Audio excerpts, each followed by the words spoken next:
అందరికీ నమస్తే అండి. పశ్చిమాసియా దేశాల మధ్య జరుగుతున్న యుద్ధం ఎప్పటికి ఆగుద్దా అని ప్రపంచ దేశాలన్నీ ఎదురు చూస్తున్నాయి. ఎందుకంటే ఇప్పటికే ప్రాథమికంగా ఈ వంట గ్యాస్ సంక్షోభం కారణంగా అన్ని వర్గాలు ఇబ్బంది పడుతున్నారు. అండ్ నిత్యావసరాల ధరలు కూడా క్రమక్రమంగా పెరుగుతున్నాయి. స్టాక్ మార్కెట్లు పతనం అవుతున్నాయి. ఆర్థిక ఇబ్బందులు తలెత్తున్నాయి ప్రపంచవ్యాప్తంగా. మనలాంటి దేశాలకు ఖచ్చితంగా ఆ ఎఫెక్ట్ ముందే కొడుతుంది, ముందే తగులుతుంది. మనం చూస్తున్నాం కూడా. సో ప్రపంచ దేశాలన్నీ కూడా యుద్ధం ఎప్పుడు ఆగుద్దా అని ఎదురు చూస్తుంటే, యుద్ధం చేస్తున్న ఈ దేశాలు మాత్రం తల పొగరు ఎవరూ తగ్గించుకోవట్లే. ఇక్కడ బాధిత దేశము తగ్గించుకోవట్లేదు, అక్కడ బలిసిన దేశాలు తగ్గించుకోవట్లేదు. అక్కడ డొనాల్డ్ ట్రంప్ అయితే మా లక్ష్యం ఫినిష్ అయింది, అయినా సరే మేము యుద్ధం ఎప్పుడు ఆపుతామో మాకే తెలియదు, మేము ఆపాలంటే ఇప్పుడైనా ఆపేయచ్చు, కానీ ఇప్పుడు ఆపాల్సిన అవసరం లేదు, వాళ్ళు బేషరతుగా లొంగిపోవాలి, మాకు పూర్తిగా మోకరెళ్ళాలి అనేటట్టు డొనాల్డ్ ట్రంప్ చెప్తున్నారు.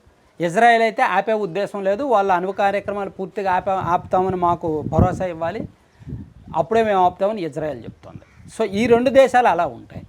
నిజానికి యుద్ధం కారణంగా ఎక్కువ నష్టపోతున్నది ధన మాన ప్రాణ అన్ని రకాలుగా నష్టపోతున్నది ఇరాన్. దాదాపుగా 1780 మందికి పైగా మరణించారు. చిన్నారులు ఉన్నారు, బాలికలు ఉన్నారు, లక్షలాది మంది నిరాశ్రయాలుగా ఇల్లు వదిలేసి బయటకు వెళ్ళిపోయారు, వేరే చోటకు వలస వెళ్ళిపోయారు. సో అంత ప్రభావిత, అంత బాధిత దేశంగా ఉన్నప్పటికీ ఇరాన్ యుద్ధం నుంచి వైదొలగడానికి సిద్ధంగా లేదు. తిరిగి అమెరికాకు కొన్ని కండిషన్స్ పెట్టింది, 3 కండిషన్స్ పెట్టింది. ఆ 3 కండిషన్స్ చాలా ఆసక్తికరంగా ఉన్నాయి, చూడండి. సో ఒకటి, వాళ్ళు ఏం చెప్తున్నారంటే, ముందుగా దాడులు చేసింది ఇజ్రాయెల్, సో దానికి మద్దతుగా ఉన్న యునైటెడ్ స్టేట్స్ కాబట్టి వాళ్ళే ముందు దాడులు ఆపాలి, సో అప్పుడు మేము కాల్పుల విరమణ పాటిస్తాం. ముందు వాళ్ళే దాడులు చేశారు కాబట్టి వాళ్ళే ముందు ఆపాలి దాడులు అని చెప్తున్నారు. సో ఈ విధంగా చెప్పడం వలన మేము యుద్ధం కోరుకోవడం లేదు, వాళ్ళు కోరుకున్నారు, వాళ్ళు చేస్తున్నారు. సో మేము బాధిత దేశంగా ఉన్నాం, మాది బాధిత దేశం, వాళ్ళే మా మీద దండయాత్ర చేస్తున్నారు, సో తిరిగి మమ్మల్ని ఆపమని చెప్తున్నారు. సో ఇది న్యాయం కాదు, వాళ్ళు ఆపితే మేము ఆపేస్తాం అని అంటే వాళ్ళ కోర్టులోనే బంతేస్తారు. వాళ్ళని ఆపమని చెప్పడం మేము ఆపుతామని, చాలా తెలివిగా. ఇక రెండో షరతు ఏంటంటే, భవిష్యత్తులో మా మీద దాడులు జరగకుండా భద్రత కావాలని అడుగుతున్నారు వాళ్ళు. అదో షరతు ఉంది. దీనికి కారణం ఏంటంటే, పశ్చిమాసియాలో చాలా సంవత్సరాలుగా ఇరాన్కి ఇజ్రాయెల్కి మధ్య ఉద్రిక్త వాతావరణాలు ఉన్నాయి. అండ్ అమెరికాకి ఇరాన్కి దాదాపుగా ఒక 45-50 ఏళ్ళ నుంచి కూడా ఉద్రిక్తతలు ఉన్నాయి. యుద్ధం లేదు కానీ ఉద్రిక్తతలు ఉన్నాయి. సో 1979లో ఈ ఇరాన్లో ఒక రెవల్యూషనరీ గార్డ్స్ వచ్చారనమాట. సో అప్పటి నుంచి కూడా ఈ అమెరికా దాన్ని వ్యతిరేకిస్తూ వస్తుంది. అండ్ ఖమేనీ తరహా సుప్రీం తరహా పాలన వ్యతిరేకిస్తూ వస్తుంది అమెరికా.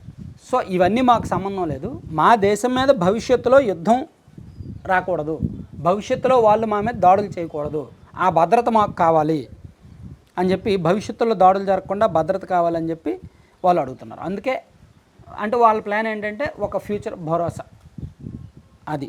ఇక మరొకటి, మేము చాలా నష్టపోయాము, మాకు పరిహారం కావాలి, పరిహారం అడుగుతున్నారు. మా మీద దాడి చేశారు వాళ్ళు, మేము చాలా నష్టపోయాము, సంపద కోల్పోయాము, మా ఆస్తులు కోల్పోయాము, మా ప్రజలు నిరాశ్రయాలు అయ్యారు, చాలామంది లక్షలాది మంది ఇల్లు వదిలేసి వెళ్ళిపోయారు, చాలా భవనాలు ఇల్లు నేలకూలాయి, మరి మా ప్రజలకు మేము ఆర్థిక భరోసా కల్పించాలి, మా దేశాన్ని మళ్ళీ మేము పునర్నిర్మించుకోవాలి, మరి మాకు డబ్బులు కావాలి కదా, మాకు ఆర్థికంగా వాళ్ళకి సాయం చేయమని చెప్పండి, ఆ రెండు సంపన్న దేశాలే కదా అని అంటున్నారనమాట.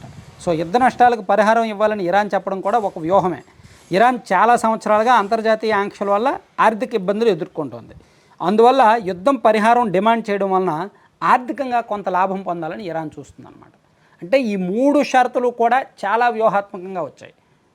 1 ఆర్థిక భరోసా, 2 భవిష్యత్తు భద్రత భరోసా, 3 ప్రపంచవ్యాప్తంగా మేము బాధిత దేశం అనే ఒక సింపతి. సో చాలా వ్యూహాత్మకంగా వాళ్ళ షరతులు పెట్టారనమాట. సో నిజానికి ఓడిపోతున్న వాళ్ళు అండ్ బాధితులుగా ఉన్నవాళ్ళు, దాడులకు గురవుతున్న వాళ్ళు ఒక అడుగు వెనక్కి వేసి శరణార్థిగా వెళ్ళాలి, కానీ వీళ్ళు శరణ్ కోరట్లా, షరతులు పెడుతున్నారు. దానికి ఒక ప్లానింగ్ ఉంది.